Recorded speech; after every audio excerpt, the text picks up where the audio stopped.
Esse artigo teve contribuição também do Iberê e do Samir, dois estão aqui presentes. O título do trabalho é Capacidade de hospedagem harmônica e o sistema radial de distribuição com a inserção de PV utilizando o OpenDSS. Então aqui um pouco do sumário, vou falar um conceito introdutório de capacidade de hospedagem. Com relação aos harmônicos, a gente tem que falar também a distorção inicial do sistema, o estudo de caso, a metodologia, a discussão de resultados e a conclusão. Bom, capacidade de hospedagem, qual que é o conceito? É a máxima quantidade de geração distribuída que você pode inserir em um sistema sem que viole qualquer parâmetro de qualidade de energia. Dentro desses parâmetros você pode ter, no caso, sobretensão, desequilíbrio de tensão, distorção harmônica, corrente máxima permitida nos cabos, no transformador também, entre outros. Então esse trabalho tem o objetivo de analisar a capacidade de hospedagem harmônica. O conceito de background distortion é basicamente a distorção inicial que o sistema vai apresentar devido às cargas não lineares. No estudo de caso que eu vou apresentar depois, foi 100%, as cargas estão todas na potência nominal. E aqui um gráfico apresentando aí o conceito de capacidade de hospedagem harmônica. A rede já vai ter um background existente, e quanto maior for esse background, menor vai ser essa curva aqui. Então, na medida que a gente vai aumentando a quantidade de geração distribuída no sistema, ela vai transitando da região aceitável até chegar no limite dela. O estudo de caso foi realizado, então, a inserção de PVs no sistema 13 barras, do I3E. É um sistema que possui 3,56 MB de potência ativa e vão ser inseridos PVs nas barras 671, 675, 680 e 634. Importante lembrar que todas essas barras aqui são trifásicas, então os PVs vão ser trifásicos conectados a essas barras.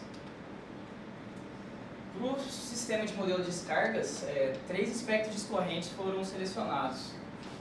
Um representando iluminação, composto por lâmpadas fluorescentes. A SD, que é composto basicamente por equipamentos de ventilação, ar-condicionado, ventilador. E uma composição de outras cargas em conjunto também, de residenciais.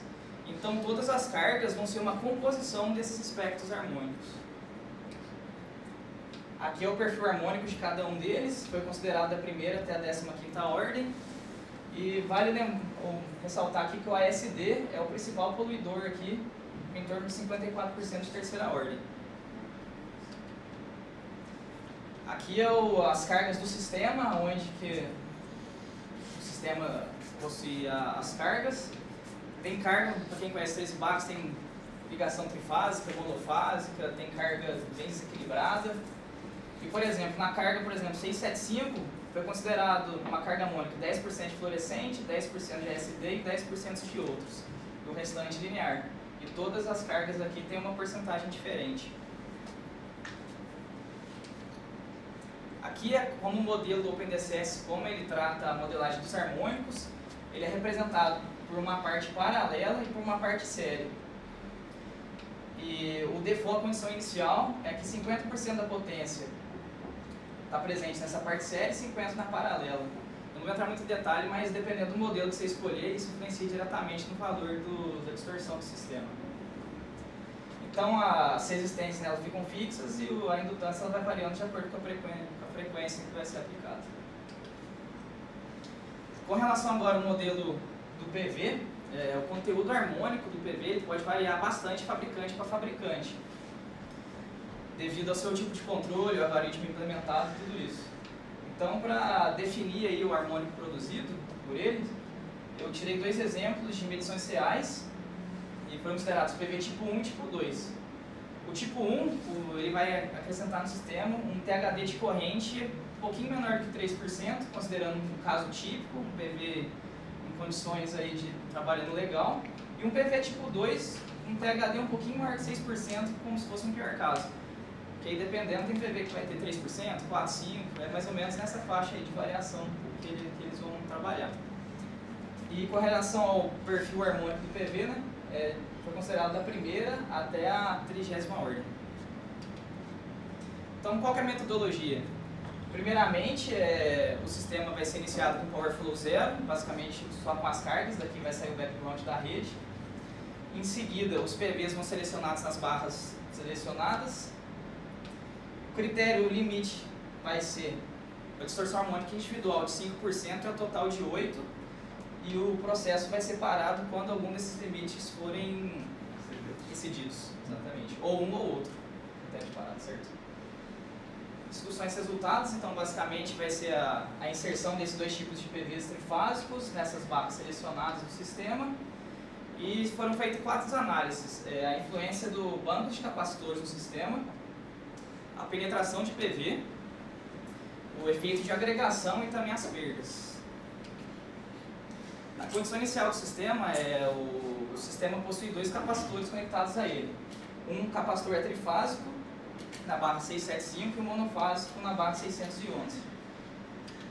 Aqui fiz uma simulação sem a presença dos capacitores e com a presença dos capacitores, então.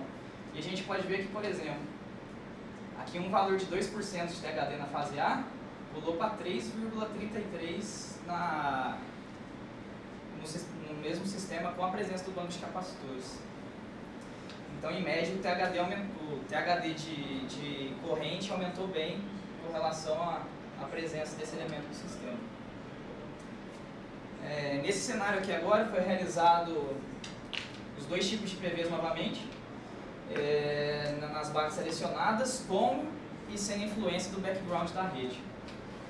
O PV tipo 1 não foram encontradas violações, deu 100% de penetração. Então, nessas barras, se você colocar um PV ali, ele vai conseguir, para esse caso, ele vai conseguir, né, atender a todas as cargas. E para o PV tipo 2, praticamente sem background, deu praticamente 100% de penetração também. E com o background deu aproximadamente 50%. Então você vê que com a presença do background caiu bem o nível. Um outro tipo de análise que eu fiz foi uma variação nas 4 barras. Em 3 diferentes locais eu coloquei 3 PVs de 500 kW, dando um total de 1,5 MeV, e na outra barra foi analisada a sensibilidade de quanto seria o máximo. E os resultados mostraram que a barra mais sensível nesse caso foi a barra 675. Justamente que a carga que apresenta uma elevada contribuição de carga harmônica, ela é uma carga pesada, e também pela influência do banco de capacitor que está conectado naquele ponto.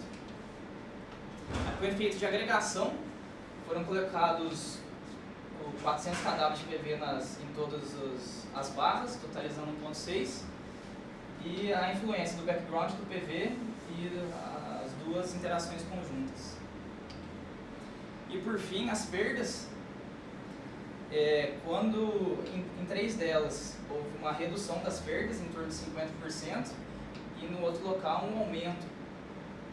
E se isso devido também de acordo com se os PVs conectados perto das cargas pesadas ou não do sistema. Então, as conclusões, basicamente, os capacitores aumentaram o nível de THD do sistema, basicamente porque ele muda a impedância harmônica do sistema, amplifica, né, em ordens menores esses valores, alterando os pontos de ressonância paralela e série.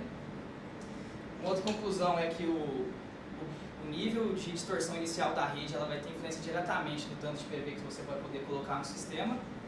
E por fim, que as perdas vão ser minimizadas quando os PVs forem inseridos mais perto das cargas mais pesadas.